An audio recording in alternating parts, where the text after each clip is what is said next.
to LOA Today. I'm Walt Thiessen. I've been doing this podcast since September of 2012, and boy, are my lips tired. This is your daily dose of happy. We are so happy you decided to join us today. And our friend Jody Lynn is dealing with a medical issue. She won't be able to join us this week, but of course, we will be looking forward to having her rejoin us next week. And it's kind of a little sad because we have a guest rejoining us after being here a month ago. And Jody Lynn and I both agreed we were looking forward to meeting again with Hilary and talking about the tune-in effect and the other tools that she teaches. And I just know Jody Lynn is disappointed, but that's all right, Hilary. We'll keep carrying on here. So Hilary DeCesare, thank you once again for rejoining me here on the show. And how are things in your neck of the woods? So incredible to be back. And I'm sending out all that healthy energy, everything around Jody Lynn. She is incredible. Hopefully she's listening right now and knows that she is with us, even when she's not with us. She is. Absolutely. Yeah. Regardless of whether she's even tuned in to the audio of the podcast, we're all tuned in energetically at all times. So the connection is there. It's just a question of what form of reception you're. And let me tell you, she is really good at reception. I don't know if you picked up. She's a channel. She channels, and very clearly. So she can get. And you got a message, send it. She'll get it. So the question is, who has she brought into your world when she's channeling? Has she kind of shocked you sometimes when you're in conversation and she says, "Hey, I got a word from somebody"? She doesn't really attribute it to a particular identity. She treats it similarly to the way Abraham Hicks works. Abraham being like a collection of non-physical beings, and her she doesn't really have a name for her collection, but her collection functions in much the same way as Abraham does. She doesn't do it in the sense of, like a parlor trick where she's constantly doing readings and channels and so forth. So when she receives messages, her translations into human language are much more concise, much more condensed than with the kind of detail you come to expect from Master Hicks, for instance. So you don't really get the sense of personality so much. What you get is the sense of the wisdom that comes from source energy, that comes from the other side, and that part comes from. I took that away from our conversation. It's interesting, and I think I probably have been on 70 podcasts this year alone already. You've been busy. I've been a busy bee here. We're going to talk about the bee later. But what I notice is when I am in the presence with hosts that are not, they really understand the energetics behind it, the energy that and it's like not like-minded. I don't care about the like-minded people out there. I want like-minded energy, so that we elevate each other. And even within the first 20 seconds of being with somebody who's hosting a show, I can tell where they are. Now, it doesn't mean that we can't meet each other in the middle or even elevate each other because of, mirror neurons and all of the, wonderful things that can happen there. But when I came on the last time, I felt like a jolt. Like I was an electric car, and I was almost on my last mile. I remember it had been a really long day. We were doing it in my early evening, and all of a sudden I came on and I could feel both of you energetically charging, and it does something to me. And I said, I do the tune in process, and we'll go through that again. Right. But I did it before I got on, and I was at a higher level, but then I immediately, like an elevator, I got lifted up, and then I could tell I was even going like above. I kept getting like more and more of it. And I'm like, so I understand where, you plug in, right? And I think this is so important for everyone to think about. Where are you plugging in? Is it a socket that's just like draining you? Or is it a socket that's like truly lighting you up, filling you up, And I think that that's exactly what your show does. Well, thank you. First of all, I appreciate that. And interesting that you're saying this, because yesterday's episode with my good friend Joel Elston, we were talking about who is in your tribe, which is exactly what you're talking about. That was the title of yesterday's episode. Which is so relevant, because as you say that, who's in your tribe, and everyone says, you are who you surround yourself with, the 5 people. But for a majority of us, especially now, for those of us who are working from home, right? We're finding that we're surrounding ourselves with more of the family members. We're spending more time. And if there are people in that immediate circle that are draining you, it's kind of like, how do you bring in more of the energy you and I are talking about? I mean, even right now, just on this, conversation, it's like, how do you continue to elevate yourself? And I get asked a lot, what can you do when you can't get away of some of the family members, and yet that they're potentially bringing you down and not allowing you to shine as bright as you can. And I often say there's really 3 things that I like to make sure I do. And one of them is, after you are, or before we do the tune in, we talked about the tune in process very quickly. We're not going to redo that, but I am going to at least outline it again. We talk about tuning in versus tuning out. Right. Tuning in is all around really figuring out your biggest challenge or intention. And then you go into elevating yourself. And this is scientifically and neuroscience based, with a song, doing it for at least 20 seconds to change your state. Then you go into creating that 5-dimension, all of the different senses of a movie, and a mini movie where you're the star performer, and there's colors and lots of amazing. You can go back to the prior episode that we did and really listen to it. And then you go into the 4th step, which is the micro action, and what you can do to keep moving forward.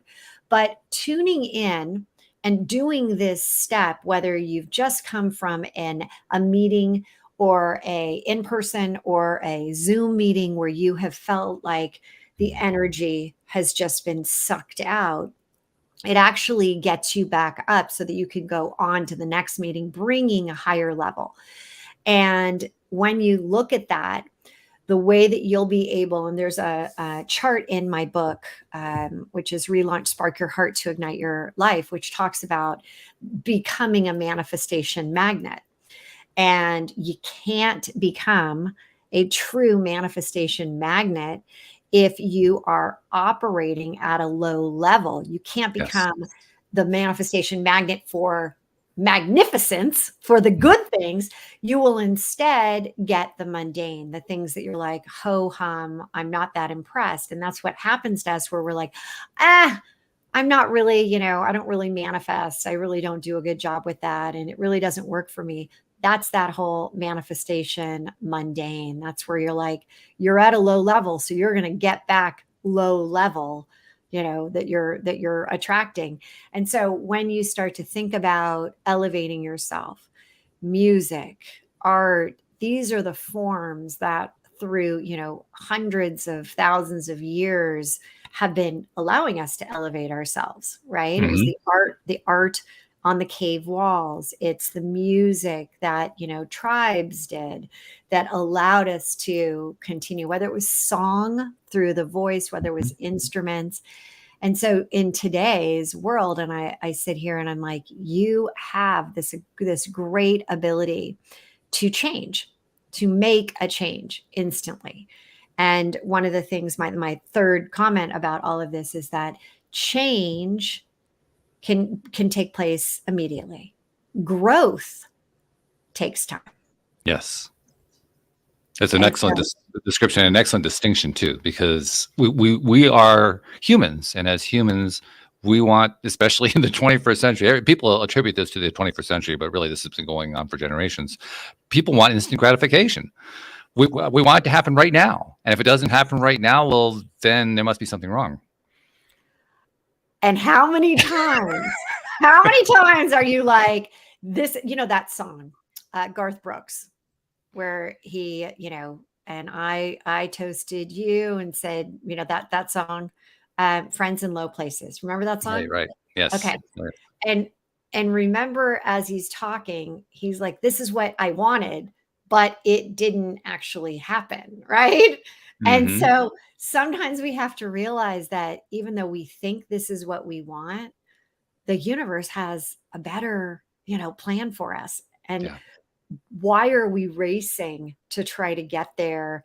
Why are we saying, well, gosh, it hasn't happened yet? Or, well, this is what I wanted. And I only got this. Instead, being like almost that, inquisitive. Remember the Hardy Boys, Nancy Drew, Mm-hmm. those book series. And it was always like finding the next clue. Instead, looking at it like you are trying to find the next clue and that it's not a Mm-hmm. one and done. Right. It's okay. There was a little bit of a change. You might have gotten a little something. It might not have been exactly what you want, but where's the growth in this? And then you're Right. like, okay, well, I actually did grow a little bit along the way. I'm moving in that right direction. That's the key right there. Because if you can identify that you have grown, and by the way, if you are pushing air in and out, you have grown. I guarantee it. You may not have grown in the direction you wanted to, but I guarantee you have grown one way or another. And that active growth, like you say, it Right. does take time. It doesn't happen overnight, but it is observable if you take the long view on it. The challenge is that we want to take the short view. That's what we need to take our attention away from. Is that I, short view. It didn't happen in the last 5 minutes, so it can't be right. It didn't happen in the last day, right. so I must have screwed up. It didn't happen in the last week. I set the goal. I set it had to be done by Friday. It didn't happen by Friday. I must not be good at it. Well, And and none of that is growth. no, and what's really interesting? I'd say probably one of the number one reasons people come to me is that they're feeling like there's a disconnect of what they're doing, where they thought they would be at this point. And I often say, you know what? This is probably the number one reason that I'm doing what I'm doing with Mhm. relaunch is that I literally was feeling like I was stuck. I was feeling like I was irrelevant. I Mhm. wasn't feeling like I was doing anything really well in my life with, I had my little kids, I had my work, I was going there, never feeling like I really was where I should be at the right time. And realized that I had to make a change. I was, getting Mhm. health issues. I was relaunching, like I had literally had melanoma.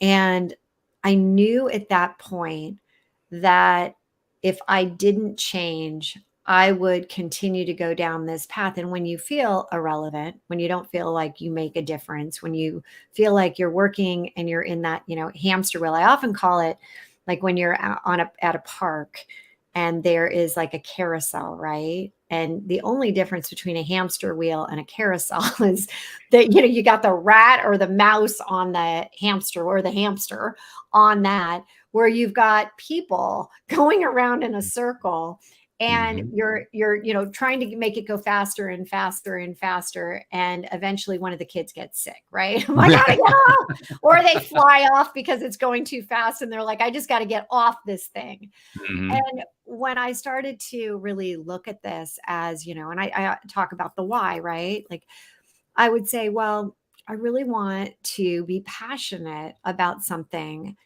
And then I started to realize that, and I was talking to this fabulous woman who also is a channeler, works for Yeah. FBI, and she was on one of my shows, and she said, it's like when you are trying to go for your why and you're thinking, well, I want to have this happen because of passion. And I Mm. often say, to people, there has to be a joy about it, right? The joy Yes. of life, the joie de vivre. And she said, well, it's interesting when people only go for, I've got to have passion, emotions change so quickly Oh, based yeah. on circumstances. And this was such a profound thought. Her name's Karen Romano. And she said, Hilary, if you're constantly just trying to go for the passion, or as I was saying, the joy or the happiness, as when you're putting on your intro, it says, the happy and be happy. Daily dose of happy. Yeah, daily dose of happiness. You've got to be thinking it's really challenging to stay at that level 100% of the time because relaunches will happen, right? Yeah.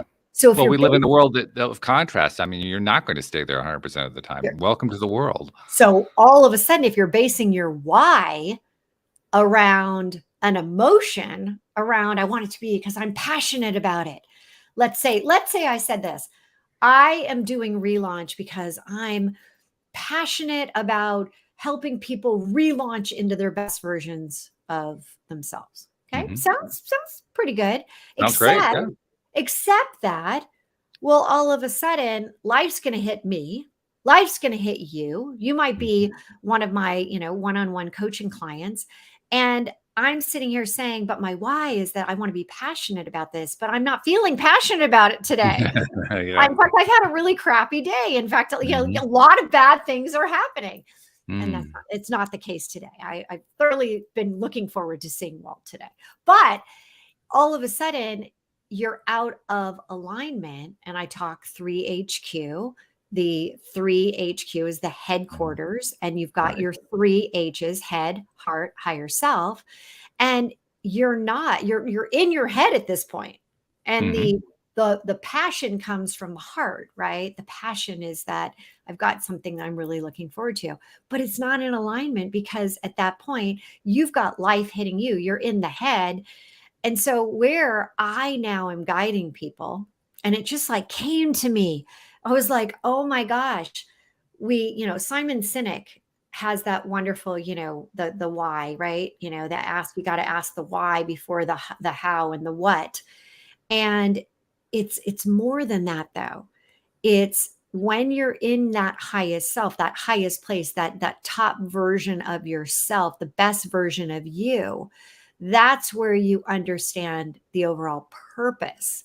That's why purpose becomes really the fundamental foundation that has to be where the why starts. And then you build on to the why with, okay, now the emotions that I'm going to charge with it are the passion. And then on top of that, we can go to, all right, now what are the steps? How am I going to get there? What am I going to really help people do? And what's my process? What are my pillars? What's my vision and my mission and all that? So it's really interesting as we sit here and emotionally we get charged up. I really want people to be thinking. That's where the tune in process becomes so significant, because the first step of tune in with that questioning your intention, your challenge, what you're working on, that's all head based. Then we go into, okay, so now let's tune into the song. Let's elevate ourselves for 20 seconds. That's all higher self. That's the highest self. That's the energy behind it. That's obviously the highest self step to 3HQ. But then the third part, where you're creating the movie in your mind, where you're charging it up with colors and emotions, that's back to heart-based. And then the last step, which is the micro steps, that goes back to the head. So it all of a sudden you're like, wait, no matter what circumstances hit, you have the ability to be grounded. We hear that word grounded, ground yourself, just get grounded. But you have the ability to get grounded by using the tune in power tool. I think that's like, net where people get, so lost and feel like, hopeless, stuck, overwhelmed, underwhelmed, is when they don't have a, like, what's my first step? What do I do? How do I combat this? And so I go back to, I remember at the very beginning when we were still in the green room talking, and I said, do you remember what your action step was? Do you remember when I took you through tune in? And I started laughing. I'm like, we were talking about your challenge was in relationships. I think it's now been about 7 months since you got separated. Divorced 7 months now, because it was, I think, about 6, maybe 7.5 months now. Right. And you said, it was really trying to find another relationship and one that was truly empowering to you and felt really like authentically you. And then the second was, the song.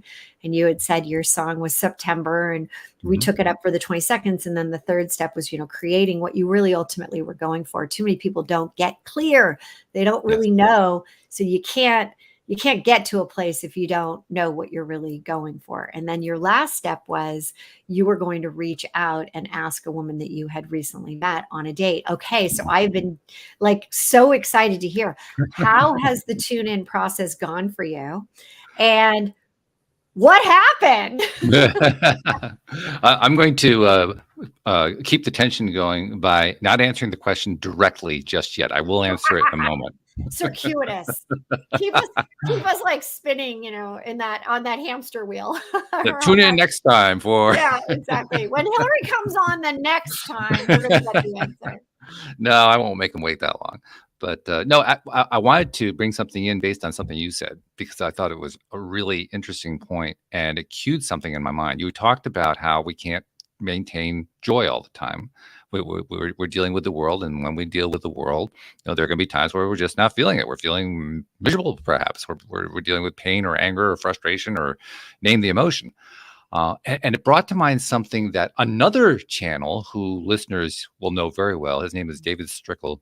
David is very much like Esther Hicks. His Abraham is called the Stream of David. And we've had the Stream of David on the show many, many times, really interesting episodes.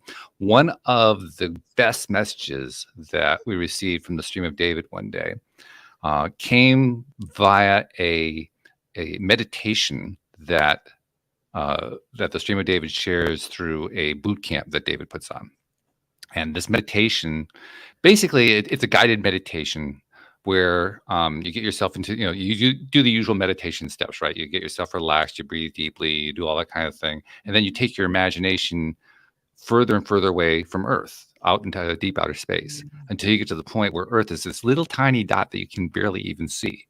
And from that vantage point, you appreciate your own situation on Earth as seen from Source's perspective, because that's the way Source sees it.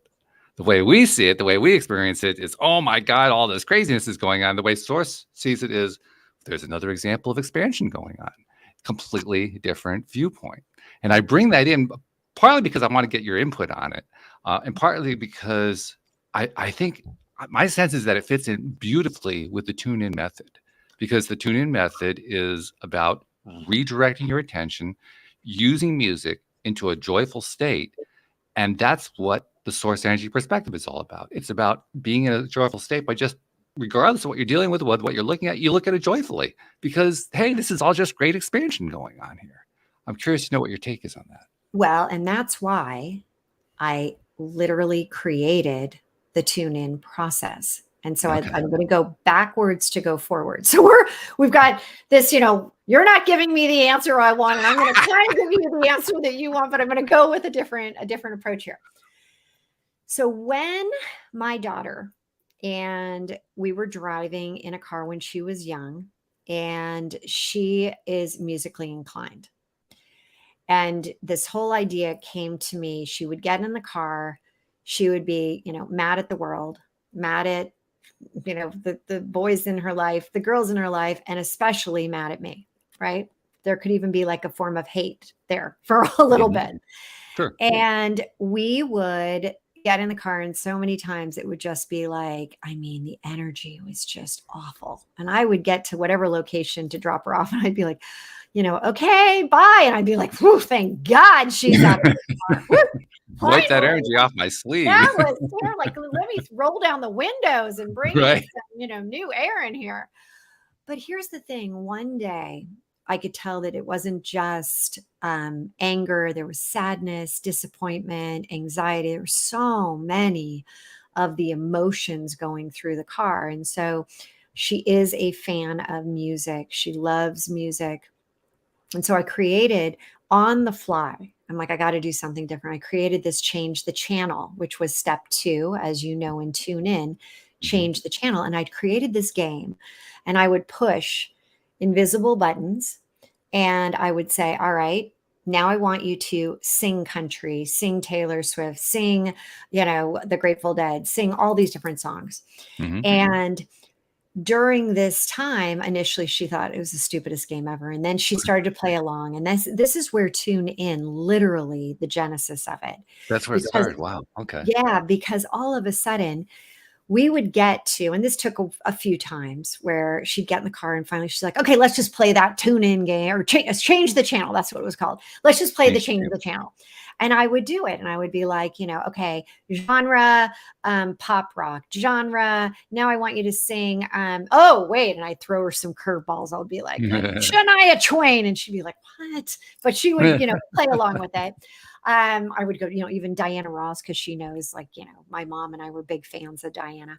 So we would do this. But here's what happened. I would get her to her location and she was a completely changed individual. Completely changed just by what was going on with music and elevating and going higher. And what you're saying is it's that super consciousness, right? Yeah. It's not just going from conscious, it's going from even the higher level of the super conscious. And when you look at step three in the tune-in process is that movie of your mind. And if you remember, what I asked you to do is pretend like you're actually sitting in a movie theater and you're in the front row and you're like watching, observing. And I love that you're saying, from space, from source, you're seeing your life and how that would go. And what happens, we are human beings. And so we will have those times where you end up breaking up with somebody, you end up having a loss, you end up hearing truly, really, bad news. And you have to be willing to lean into it and understand that, again, we're human beings. So we have to go through the idea of emotionally evolving, right? And so being at a joyful state all the time can feel disingenuous. And I will never forget when my mom was living with us when she had terminal cancer for, 14 months and then passed away. I would feel guilty when I would go out with my husband because she was living with us and we would have dinner. And I'd almost go into the evening with, I can't have too much fun because it wouldn't be right. You can't have too much fun. I love that line. I can't, I can't. And then I realized, good grief, if I can't elevate myself, I'm going to, it's like the noose around my neck getting tighter and tighter, and the albatross, right? The albatross around your neck and you just can't get it off, and you can't.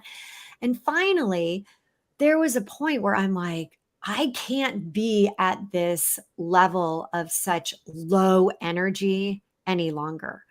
It's out of alignment with who I am as a person. Mm-hmm. And so I said to myself, I'm going to literally tune in. I'm going to take my energy up. I'm going to be totally present with my husband. We are going to have the greatest dinner. We're going to have the bottle of wine. We're going to be like, oh my God, the greatest night. And it's going to fuel me until I can do it again. Mm-hmm. Mm-hmm. And I thought to myself, there's something, there is something so critical about this.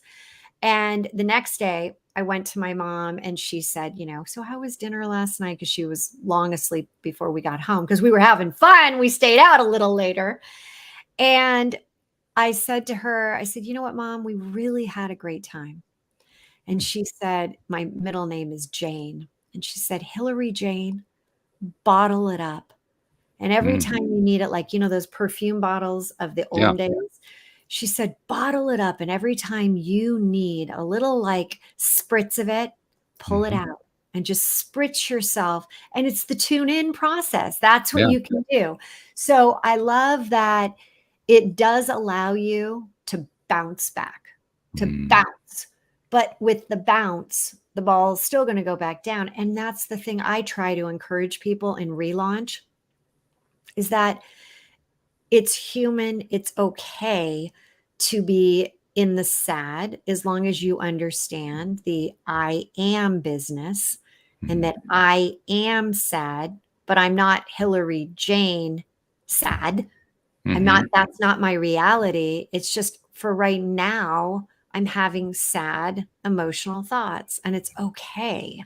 Yeah. And I love the way John Gray explains, you get a broken leg, you get a broken arm, and it takes 6 to 8 weeks before it heals itself, right? But we understand logically, prefrontal cortex, that there is the bone that is growing back together. Right. But when you have a separation, a breakup, a divorce, it's the heart. And there is a broken heart. Yeah. And the same thing, that the heart needs to have time to actually get back and grow back together from that brokenness. And so I think too many times we have, especially if you are a Gen X and you grew up with like this whole concept of like, kids are meant to be seen and not heard, put on a happy face. We don't, if you don't have anything, nice to say right now, for God's sake, don't say anything. Right. Well, we grew up with this. I remember I was almost 15 years old and I thought that there was something truly wrong with me, that I wasn't happy all the time. Like, really?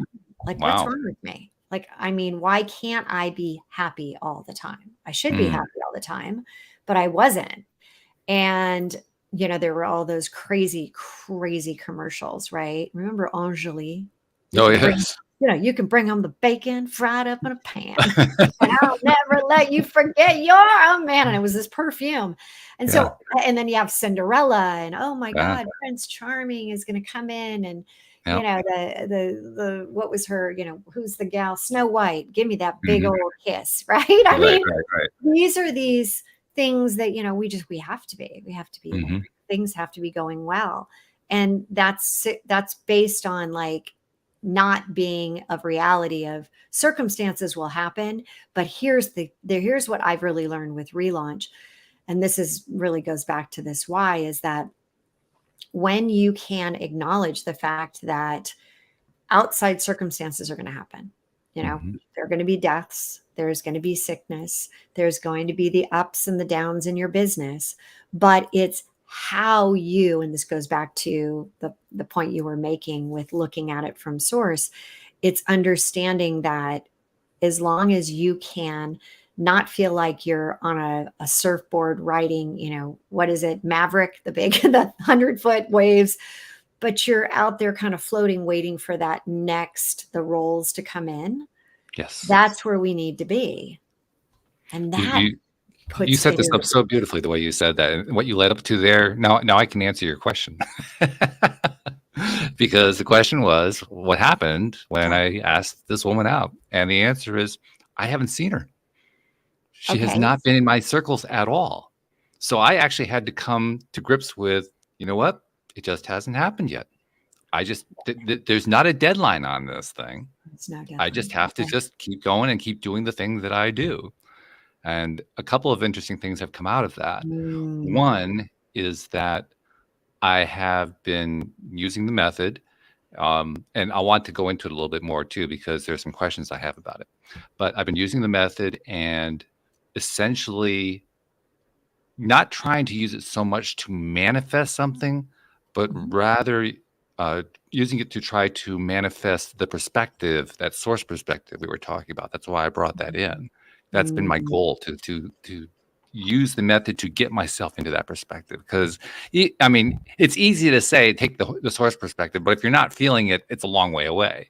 And I realized that the song method was a way to get there quickly so that I could very quickly get into that source perspective. So I've been using it that way to get myself into that source perspective.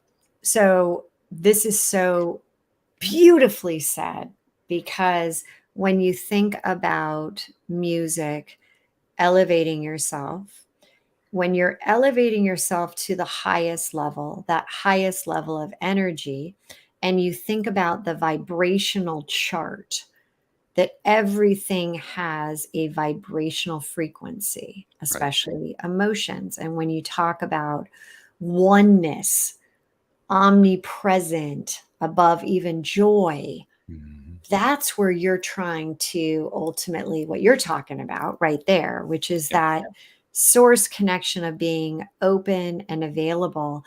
And I'm going to say one other thing. When you talk about grounding yourself, since we are humans, we are on a planet, we are on planet Earth, we have our feet, we do have gravity pushing us down. So you've got the gravity coming from source, right? So what you're doing, which I love how you said, using tune in, you're allowing yourself to connect more with source, is that too many times we think of it as being a one way. Like I'm trying to access higher self. Whereas it is a two-way, and it's like that radio, the antennas, and it's going back and forth. And too many of us are, we may hear something, but we're not really listening to it.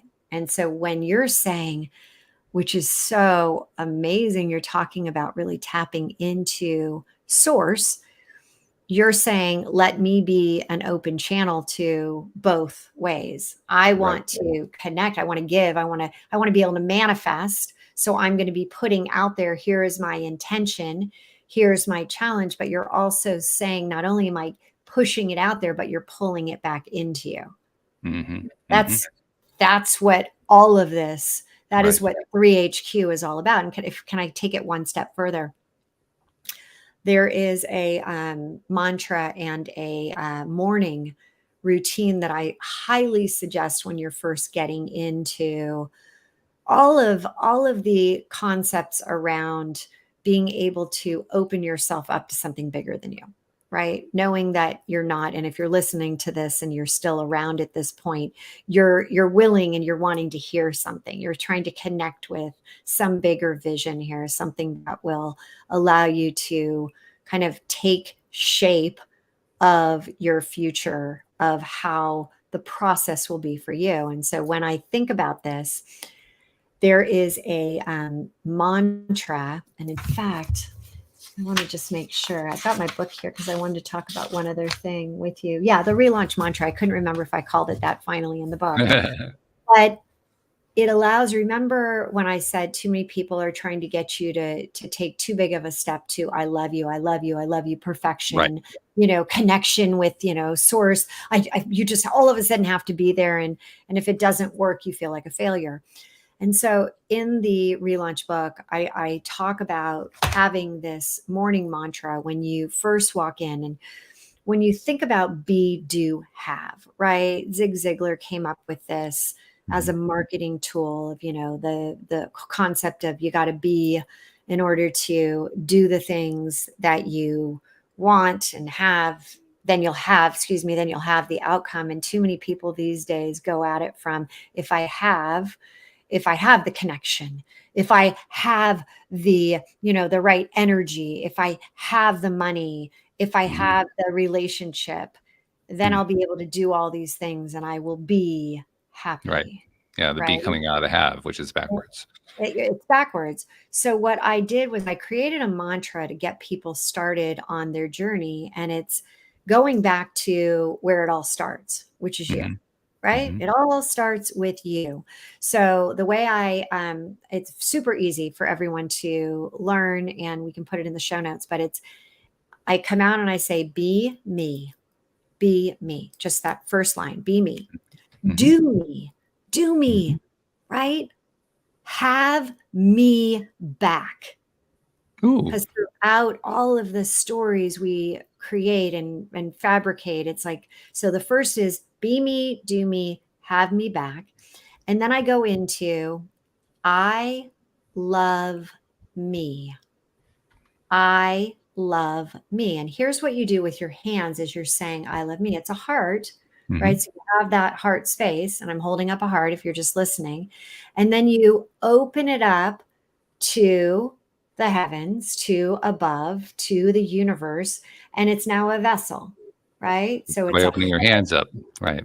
and you raise it up. So it's this vessel allowing for more to come down, but you're also pushing up as well, opening yourself up. So be Mhm. me, do me, have me back, Mhm. because too many of us have lost ourselves. And then giving yourself an acknowledgement of, I love me. I love me. I love me, as you're bringing it Yeah. further up.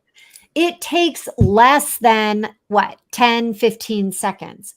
But what it does to start the day is acknowledging the fact that you can't be anything more than what you're bringing to yourself. And Mm. this guides you to open up and be me again, be the authentic me, be the real me. How about that? Yeah. Right? Be the real me. And then when you're saying, do me, do the things that are my values. Mhm. Lead by your own values, Right. doing what you know resonates with you, Yes. right? And then have me back is this beautiful way to sit there and say, it's, I know we all feel lost at times. And it's have me back means coming into your own, being able to come together and know that all the millions of Walts that are within you, they're all here now. And we talked about, the idea of the silver line. My Mhm. podcast, the relaunch podcast, is actually formally known as the silver lined relaunch, Mhm. is that everything has a silver lining. And Right. so as you really look at this, it's so simple, but it sets you on course for that day to be not only the taking in, please come down, source, be in me, guide me, let me know, what am I supposed to do today, because I'm really lost. Instead, it's the vessel to say, I'm going to fill it up with anything you have to offer, but I'm also going to be giving back, right? That whole Yes. highest self gratitude, that's where it all comes together. So And there's a piece right there that you just said that I want to tie into, where we were talking about how not only are you receiving it, but you're going to give it back based on whatever source is willing to give you. And that piece, whatever source is willing to give you, that cued in my mind as we very easily attach to things. I, in a sense, attached to, I wanted to ask this one woman out. And I realized, well, why not take it a step further and say, well, this woman or better? Open myself yeah, up to I love that. possibilities. That's so true. Yes. God, I love that. Well, that is like, I use that probably 20 times a day. Hmm. Like, okay, here's my intention, right? I don't know if this is truly the end all. That's why I always Yeah. say when I am putting out, like before I got on your show today, I went through my tune in process, and I say, to the fact of like, my intention is, last show was great. This show is going to be as great or better. Or better. Absolutely. Yeah. Totally. And whether it's, your dream job, I'll give you another great. Oh my gosh, this happened to me yesterday. I'm in the airport. I'm flying back from Los Angeles, and I get a 911 from a client. And it's a text message. I need to talk to you right away. And I'm like, Mhm. "Wah!" Is Mhm. this before I get on the flight, or, when Yeah, I right. when I How land in urgent is Denver? this? Right. I'm like, oh. And my one-on-one clients, I do this for them. I don't do this. I don't want you to think that this is how I operate. But in this scenario, I was like, oh, I bet, I've got to do it before I get on Mm. there. So I'm kind of waiting, and I'm holding back from getting on the plane. And she picks up and she's like, oh my God, oh my God, oh my God, and what we had crafted and what she has been tuning into every single day, multiple times during the day, doing this process. When she first came to me about 4 months ago, she said, I've lost my passion for my job that I'm in. I want to get it back. I, need your help. I want to go through. She's worked with me in the past. Mhm. And she said, I feel like there's just pieces missing. And I said, okay, let's go through this process. And I had her really define, like, what does she really want Forget about being in this job right now, but what does she really want? And clarity, lots of different steps. She finally got very clear. And about 4 days later, she said, okay, here it is. And passed it on and said, I feel really good. This is really what I want. And I said, okay, are you getting it right now? And she's like, absolutely not. A few days later, she calls and says, oh my God, I just got fired. I said, divine timing, right? Yeah, I mean, right. come on. You didn't wait until next week to call me. You called me right before. You are very clear of what you're looking for. She's like, but oh my God, the market and everyone tells me there's no jobs out there. And I said, let's tune in right now. You don't need all these jobs out there, or that there's, no jobs. You need one. Just and one. It needs to be this job. And so we worked together. And then she went on a vacation. But we had already said, and this is something that you made mention to, and I do want to go back to this about timing. When I work with clients, I do have them put down a date that they're ultimately going for something.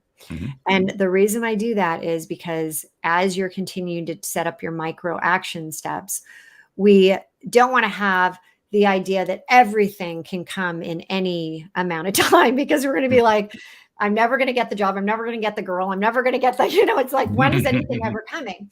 And so I had her come up with an actual date. And I said, this was right when we first started going down this path. And she said, September 12th, I want this to happen and all that.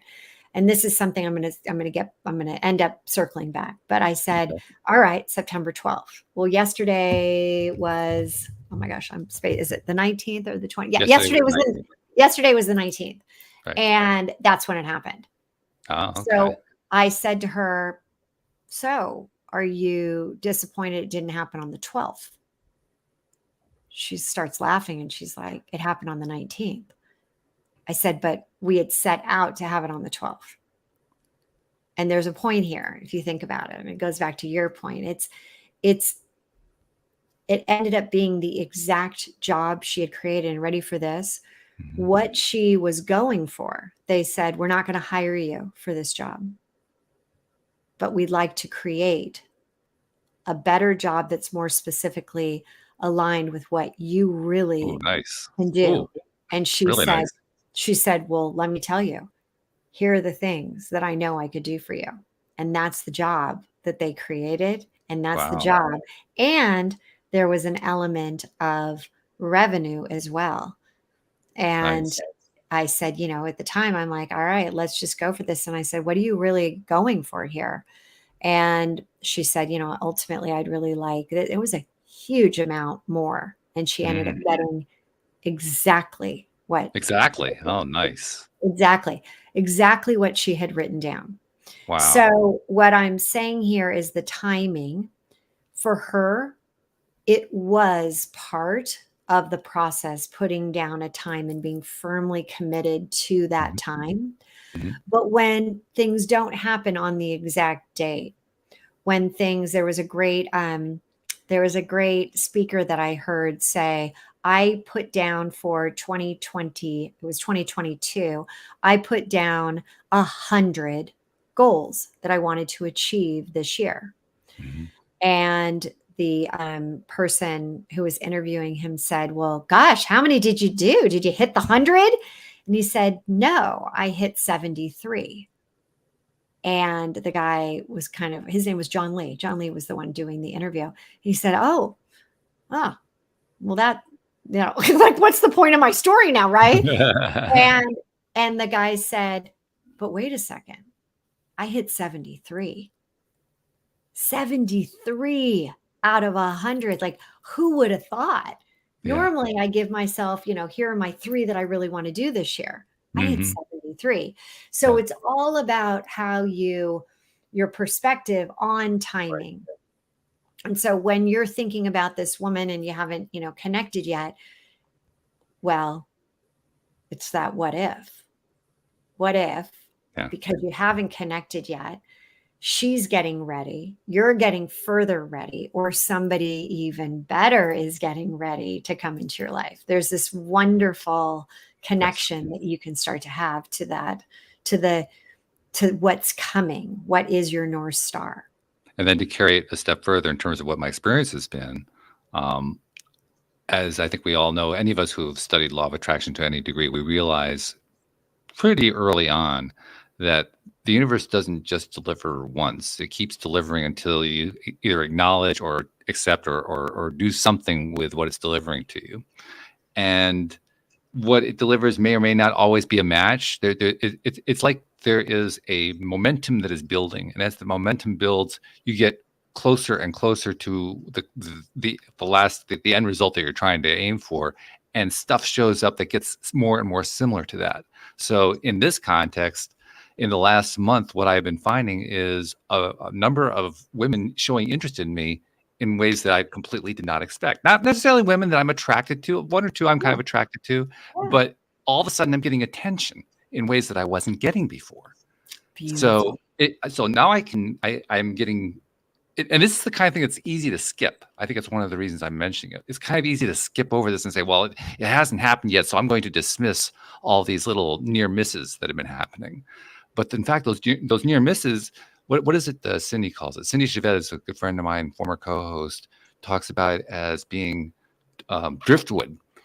When you're out at sea and you see driftwood, what driftwood means is you're close to shore. Because there's no driftwood out in the middle of the ocean. So if you're trying to get to shore and you see driftwood, you don't say, oh, darn, it's just driftwood. You say, oh, wow, I'm close to the shore. I'm getting there. That's what I'm experiencing. I'm experiencing driftwood. But you know what you're also doing, which is such a huge, powerful part of this as well, is that you're acknowledging these small pieces of driftwood, right? Yeah. I think that when we put our expectations on, but I want the end prize, but it's not, then what's coming back to you is that you're looking at scarcity, but it didn't happen, and that's only going to bring more of that. Instead, you're acknowledging like, hey, I'm getting, more people that are interested and more people that, are coming into my world. And wow, I'm getting an opportunity to meet, a lot of different types of people I never would have before. Mm-hmm. And that's where you're starting to open yourself up. So what's going to happen is you're going to get more and more of that. Right. And that is so great. I love the driftwood. Yeah. I always like that term driftwood. It really just kind of cues it in my mind. Oh yeah. A reminder. When you see driftwood, that's not bad news. That's good news. Totally. That is so solid. Isn't that good? That is really good. But then you're also, when you're, especially in relationships where you're, there's a point where I often talk about, in the book, I call it hell in the hallway. And we keep shutting the doors, right? Too painful. Here's another door. Oh gosh, behind, door number 4 is this awful relationship. And door number 7 was that really bad one. And oh gosh, that one was, and eventually the doors have to be blown open. They have to be, because what will happen is, much like what we talk about, the tune-in process of being able to elevate ourselves really quickly, the long-term solution to being able to get out of our own way and to not have to put everything behind a door, but to be able to face it, to be able to be willing to accept it and realize like, we talked a little bit about this last time, your contribution to certain events in your life, but we have to be willing to go there and open up those doors because, and I mentioned bugs, the beliefs underground surfacing, these bugs, these past experiences, if we haven't dealt with them, if we haven't, tried to literally extinguish them, right, or exterminate them, they will continue to flare up. They will continue to have these, mini fires that will go off every time. And it's the alarms that will send you into, oh my gosh, I keep attracting these types of people. I keep going down. I'm, why do narcissistic people always seem to find me? Yeah. And so what I want people to realize is we're giving right now with the tune in process a power tool that can help you instantaneously have, energy on demand, right? This connection to source on demand. But long term, we have to look at the brain and how it is created and wired. And the only way to truly break free from some of these circular patterns that we keep going down is to confront the bugs face on. Yeah. And the only way that I have, seen from a neuroscience perspective is to take them through a process I created. It's called the Belief Blaster. It's a 5-step process. You're going to see. I love steps. They're little small, I little can bits. tell that. Yeah, you're just loaded with them. Yeah, they're bits, and they seem to work. And I've kind of have mastered these throughout the years of 20 plus years of coaching and modifying them. But the Belief Blaster, step number 1 is that first you have to realize that you might have a belief that's not serving you. It's not an empowering belief. It's not one that's like, yes, I feel so good about it. It's one that you're like, ugh, I'm not really sure I'd want people to know about this one. This is one that I keep pushing down. But when you can realize that you have these limiting beliefs, and we all do, we all have bugs, not one person out there. We all have them. We're human beings. So once you realize, then what I always like to do is, let's say it's that whole concept of I'm not good enough, right? That's a big one for people. I'm not good enough. Like, I don't have the right training, the certifications, the right degrees. Then what you do is you look at it from where you are right now in your age, and you take it through the decades. Where was it valid? Where was it warranted? Yeah, look at that. I wasn't good enough. I didn't get that. I got fired. I didn't get this promotion. I didn't, I never could reach that 6-figure, 7-figure month, year, whatever it is. And so once you've taken it through the decades and you've just like, hey, look at that. There it is. Yep, there it is. Then the second step is when you have the awareness that it's not always true, though. I have been good enough at some points in my life, and you take it through the decades again. And you could do this with relationships, right? It's a great one. You can do it personal and professional. So then you take it through and you say, and remember, a belief is something that we believe is 100% true all the time. But when you're doing step number 2, awareness that, wait a second, I'm not always not good enough. I've been good enough a lot of times. All of a sudden you're like, you're mixing it up. It's like a snow globe in your head. It's like, whoa, hey, I'm trying to keep, subconscious brain. I'm trying to keep you safe and familiar. And you're saying this and that. I'm confused. So then we go into step number 3. And this is where you have to do a release. And now you've got your decades of your limiting belief. You've got your decades of empowering, like, wait a second, I actually didn't have that happen. And then you go into step 3 and you release by either doing one of 2 things. The first is a release letter. And you actually, you go through a process of like, where did it start? Where did it start? What was the first time? It probably sometime when you were in, a child. Maybe it was mom, dad, brother, sister, aunt, friend, teacher. And you write a letter. And you basically say, hey, this was yours. This was your story, your limiting belief, but it's not mine. I just took it on. I took it on because I was a little kid and this is what happened. But now I don't want it anymore. I'm getting rid of that bug, the belief underground surfacing, that limiting belief. And so at that point, the second part that you can do is called the mirroring exercise, which is literally you give that limiting belief to a loved one. You don't do it in real life, nor do you send the letter that we just talked about in real life. These are all things that you write down. But this one, you actually like say, a loved one, a son, a daughter, and you say, oh, you're not good enough. And for 30 seconds out loud in your car, in a room, you literally in front of a mirror, you give that limiting belief. You've never been able to do this. And it just, again, is just a mix up in the brain. Like your brain is like, wait, what? What's happening here? So then you go on to step 4, which is what I call the relaunch flip. And it's where you take that limiting belief and you create the opposite of that. And you put about 20 of these down. So instead of I'm not good enough, I'm a rock star. I am like on a, I'm on a trajectory for, a super successful 7-figure, 8-figure, 9-figure company, whatever it is. And you create the opposite of that. And then in step 5, it's where you literally retrain your brain and you put them into an app. And I'm not associated with this app. I just love it. It's called Think Up. And the Think Up app is where you can put your affirmations, and all those are affirming what you're ultimately going for, which is an empowering belief. And you can put that into the app, put music towards it, binaural beats towards it, and you listen 3 times a day.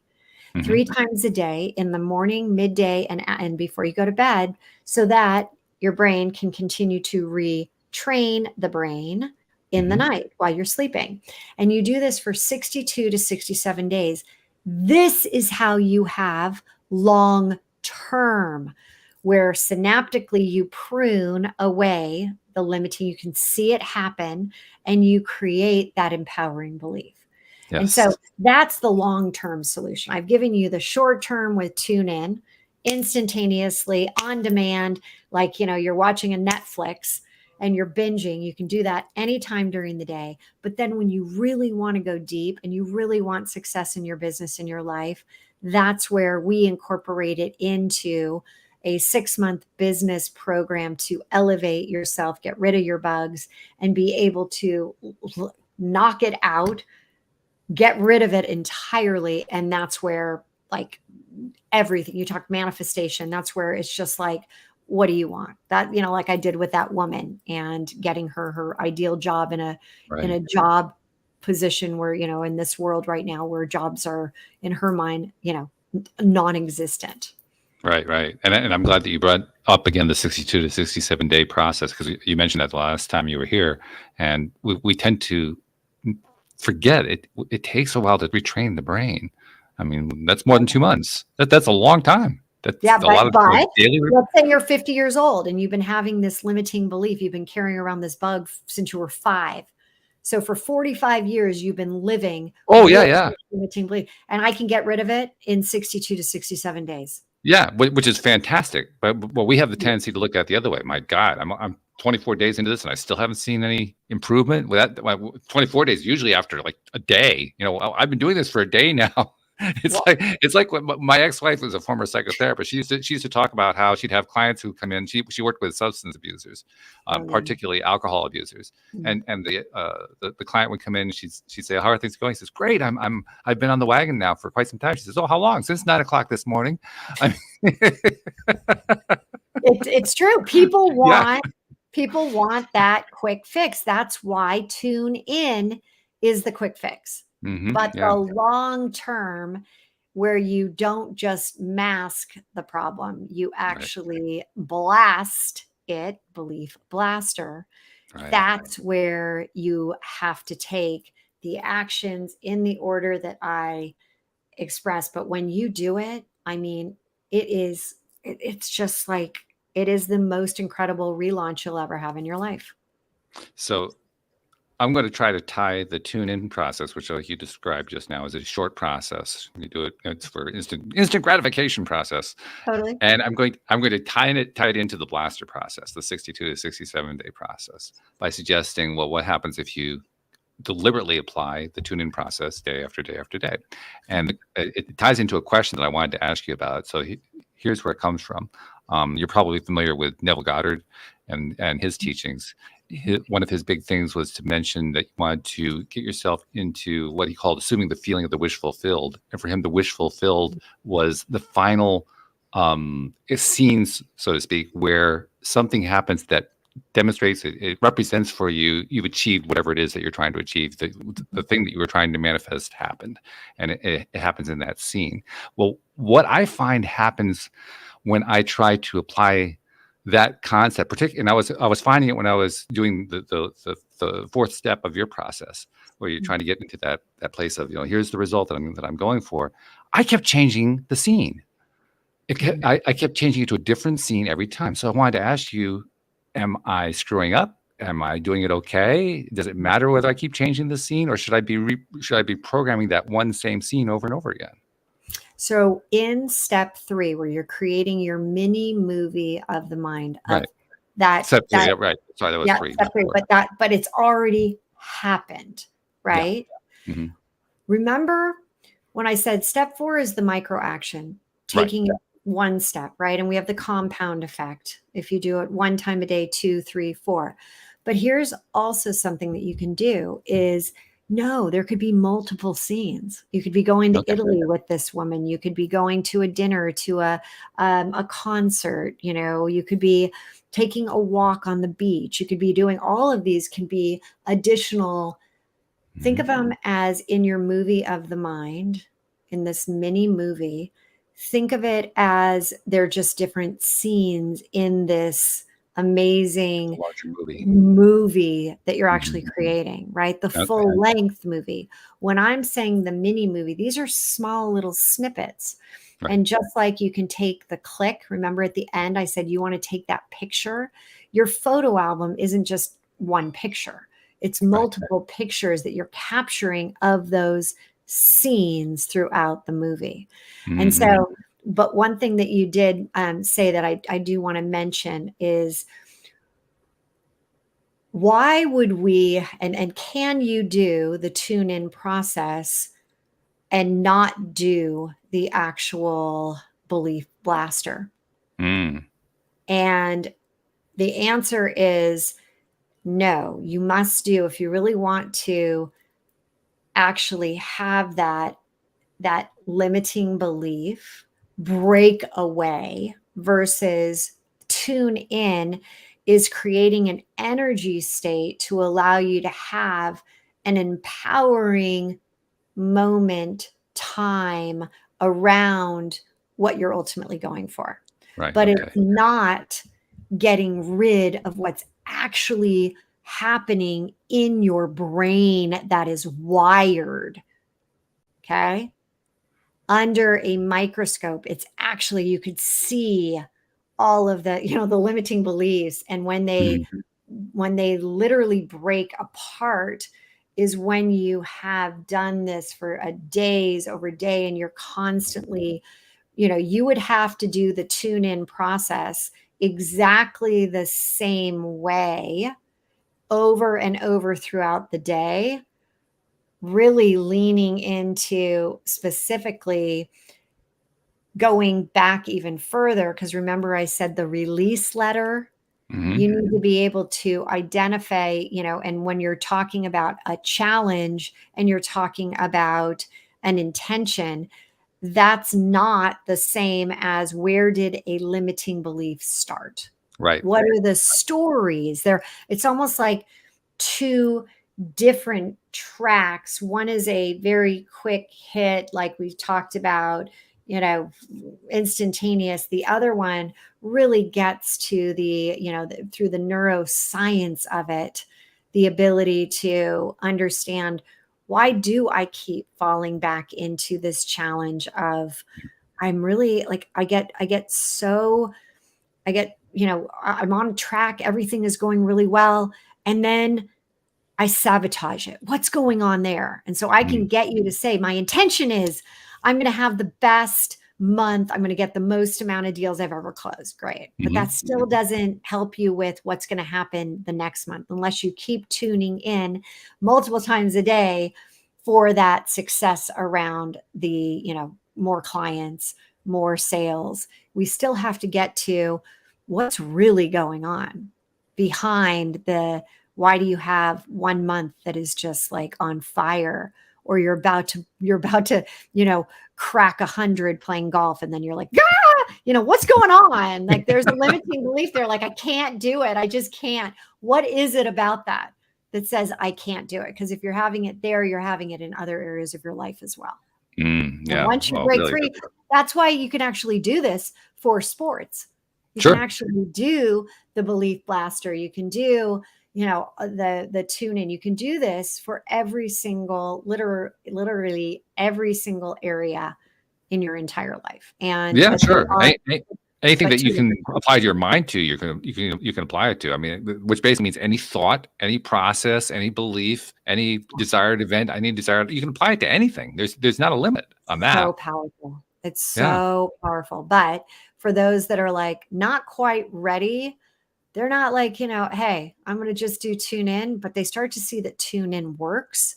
Then all of a sudden I get people to come back and say, all right, can you help me understand, like, if I did the belief blaster, I'd have even more success? And the answer is yes.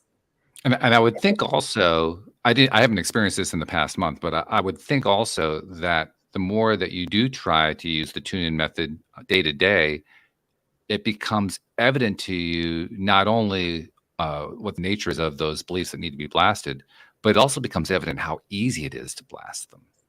It becomes very clear in a very short period of time that whatever that thing was that I felt was this immovable boulder is now all of a sudden a little stone on the ground. It's not what it was before. That's it. What you just said. Yes. So now you realize it, right? And I said, realize is, we have to be able to realize it first. Mm-hmm. But here's the thing. Once you realize it and you don't do anything to actually get rid of it, you have to actually do something with it. Yeah. You got to do something. And so what I think the tune-in process, because we're also capable of turning stones into boulders. We can go either direction. That's the truth. That is so accurate. And so I really want people to realize that, hey, first and foremost, use the tune-in process, start to see massive success, start to see things come to you, and then realize that you can get the book, you can come to one of my classes, you can, join our courses, and then take this to the next level, because these are the biggest tools, processes. 3HQ, when you start living the 3HQ, which the belief blasters are part of 3HQ, tune in is part of 3HQ, and you can do it. People often say, well, wait a second, isn't this very personal? Like, this is a personal side. How does this actually relate to my business? Well, your business has a 3HQ as well. It has an identity. It has limiting beliefs, right? That the people that are in the company, even if you're a solopreneur and you're, working with any contractor, there's a 3HQ that we need to be operating in order to have massive success, in order to not just, oh, I really want to increase my revenue by 20% this year. Woohoo. That's just, you don't need to be thinking small when you are looking at it from the perspective with neuroscience, psychology, and then add in that ancient wisdom. That's when business and your personal life start to take off. And they are all one and the same. They're not siloed out. Right. Yeah, that's a great point. We have a tendency to believe that they are siloed, that they're all individual, separate, not connected, but they're all connected. They all work together. That's just the nature of the universe we live in. 100%. Yeah. We're an hour and 13 into this, and and we haven't even started. That's what I'm thinking. Like, we wanted to have you back. Jody Lynn and I wanted to have you back because we were enjoying, like you, we were enjoying that session we had last month in August so much. We said, oh, we got to do more. This is so great. We just did another hour of it, and I'm thinking, well, that's not enough. We got to get more of this. So I'm not sure what's happening here, but something is turning into a dynamic. That's all I can tell you. It's so good. And there's so much that, I really do appreciate how you interview and how you throw out, ideas from others, because it allows us to not just deliver the same old of what we always talk about. It kind of, wow, well, this is how this works with what you're talking about. And, the super conscious and source looking down. That's brilliant. I'm like, oh, so good. But this is how I see it. And this is how you're seeing it. And this is how you're going to be able to, whether it's manifesting this incredible woman or manifesting the most incredible business for you, right? Go back to that woman I was talking about. Right. Like, that's what it's all about. And you give us the space to be able to really talk about it and let these incredible ideas surface. I love it. Well, thank you. I mean, that's actually part of, it's not just my gift to you and to my audience, it's my gift to myself. I mean, we were talking earlier about be me, do me, have me back. I mean, that's how I do it. I do it through perspective. It's one of the best things I've learned by doing this show is how valuable perspective is. So all I'm doing is I'm just tying in these other perspectives that I picked up along the way. Because boy, that just sounds exactly like what this person was talking about, but they said it in this way. Yeah. And that's how it all comes in like that. It creates. I can't remember which guest it was who said this. I love the word though. She said it creates juiciness. That's so good. Isn't that a good way to describe it? That's a great word. And it does. I mean, the concepts that, you triggered things and, oh, I remember when, Karen said this. And yeah, there's so much that we are so blessed to be, listening to and having people come on our shows and discuss it. And it's like, wow, where is this going? And then you sit back after, and I'll sit back and think about it tonight. I'll be like, dang, that was good. Right. That was like really, it when it impacts you, you're onto something. Yeah. Right. Yes. And there were some of those light bulb moments that, the lightning, the spark went off. And I'm like, oh, that is so good. So thank you for having me back, because it's been very eventful. I mean, I think it's pretty clear. I've said we're going to have you back again at some point. I mean, just you may be the guest that doesn't go away. That's I'm in. I'm in. I love it. Just call me up. Hey, Hill, I need you tomorrow. I love it. These are the fun ones. They really definitely are. So let's remind people how to find you. The relaunch.com, obviously, that's the place to go to get to. That's like the hub, right? That's the central point where you find everything. And actually, the relaunch.com, and you can hear all about, we've got a great free PDF, a little video that's attached there to help you go through the actual tune-in process. And it gives you some examples of what are some micro steps as well. So definitely go grab that. Yeah, definitely. Yeah. It's one thing to hear about it on a podcast and to be energized and excited about it. It's another thing when you sit down to do it yourself and you say, okay, wait a minute. What were the steps again? Oh, so I didn't take notes. We documented it. We made it. Yeah, we made it easy, because sometimes it's like, I just want people to hear it first. Yeah. And then they can go and just kind of, print it off, put it next to their desk, and they can look at it and be like, oh yeah, okay, I'm going to tune in right now. And we give examples, and it's super easy. And it's a free resource for everybody. I also want to throw something else out. You asked me last month, and I picked what was going on in my mind at that point. What was my song that I wanted to grab onto? And at that point, it was September. My strongest sense is my sense of hearing. Always has been, to the point where many people, I mean, we get this on the show all the time. People who are able to visualize in depth, tremendously beautiful vistas and so forth. I've never been able to do that. I don't create images in my mind. What I create is sound in my mind. I can hear entire orchestras. I can pick out every single instrument in a symphony orchestra. I can hear every single instrument in a band. I can imagine I could take a song and I can reprogram it into a different arrangement in my mind. That's the way my mind works. So I'm not visually oriented. I'm oral oriented or sound oriented. And in that sound process, when I think about September, well, the next moment I was thinking about other songs. It actually jumped from one moment to the next. I would have this song, and then there would be that song. I mean, there was one song that I kind of latched onto for a few days. Came out about 10 years ago, called "Smile," and so all of a sudden, "Smile" was a song that I wanted to just use that to leverage to get myself into the higher place.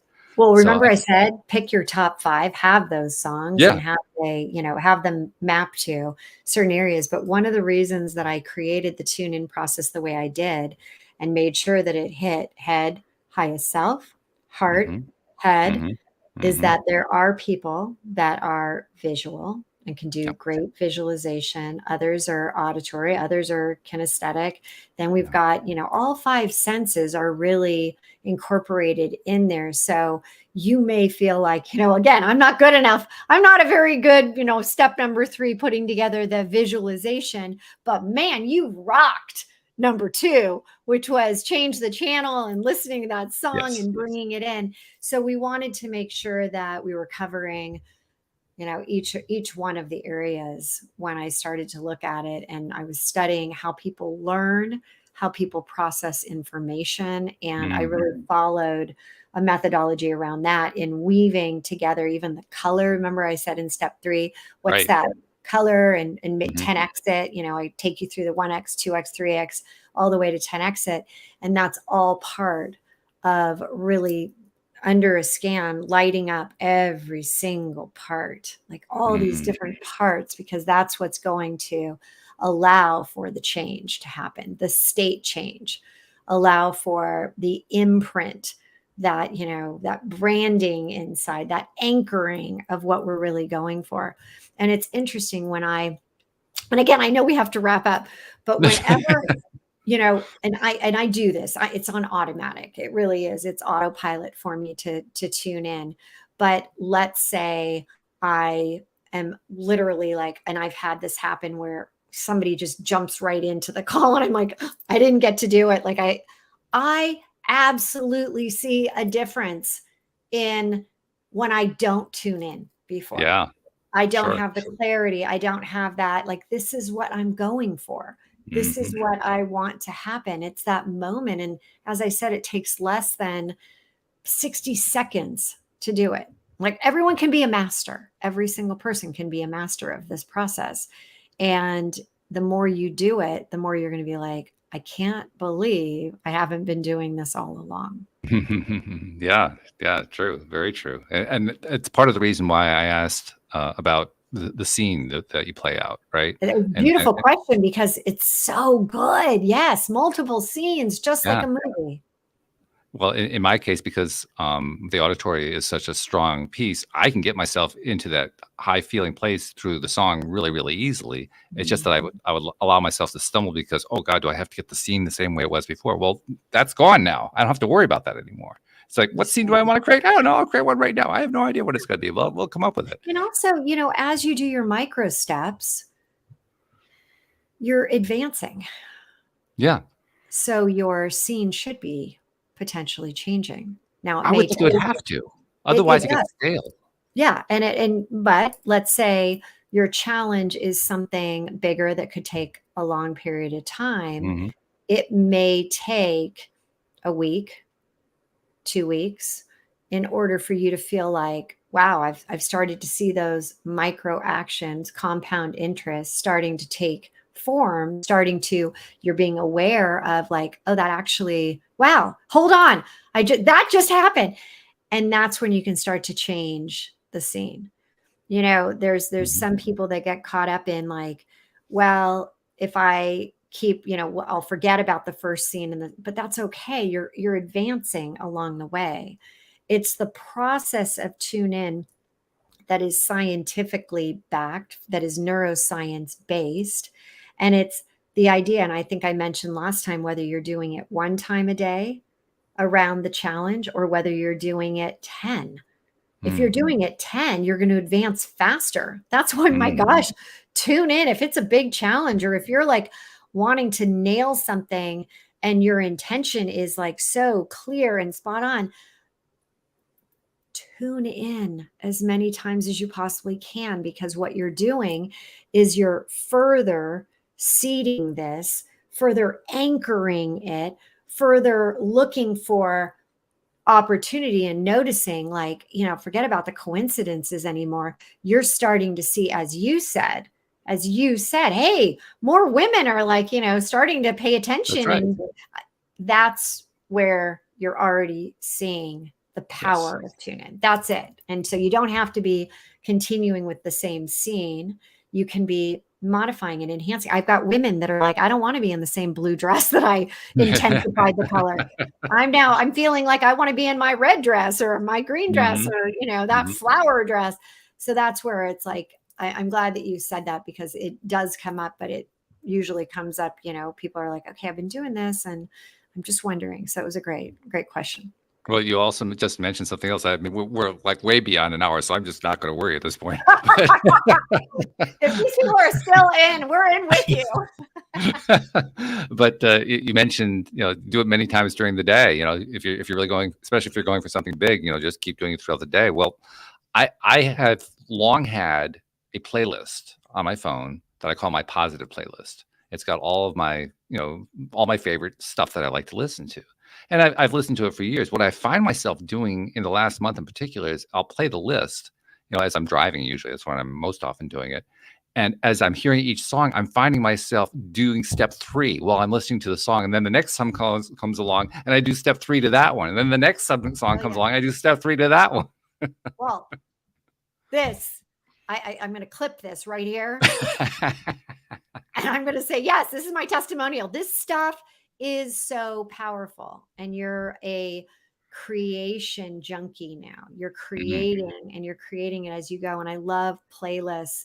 The idea that there are so many potential songs that light you up. And somebody said to me the other day, there are some challenges that they can get to an energetic level, but it doesn't feel right to have a song like Celebration, let's say, right? I want something that is more, I don't know, ethereal, like, something that just really resonates. And do you have to have words? Have you seen that?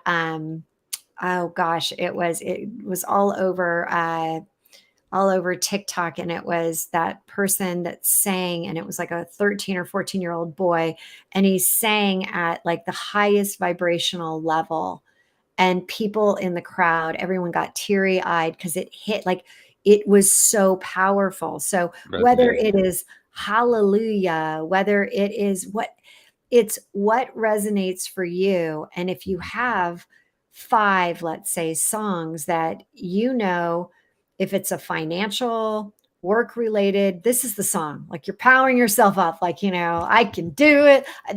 Coach Prime, Deion Sanders, made mention this last weekend. He is the coach of the Colorado Buffaloes. Right. And he said, I have this kind of song, this thing in my head. I think I can, I think I can, I think I can. And when you start to think I can, I think I can, I believe I can. And that's what he says. So it's kind of this concept. You hear that song and it automatically, and I mentioned this last time, if I'm going on to a show, I have a song that immediately gets me to a level where I know my state is about impact. My state is about how can I share, tune in, Belief Blasters, relaunch with as many people as possible. But it's a song that it's my go-to.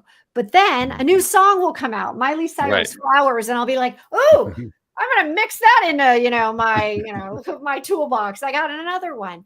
And so I'll play around and, every once in a while I'll wake up and I'll have a total rando song come to my mind, or I'll be flipping through, the stations and something will come up. I'm like, oh, and I'll use that just to have some fun, to mix it in. But I do like, and I mentioned this to you before, when you're thinking about your relationship and bringing in this, woman, and having September be that core song. Because there's something about you're elevating. It's like the affirmations, you're affirming it, but you're not only affirming it with the words, you're affirming it with the music.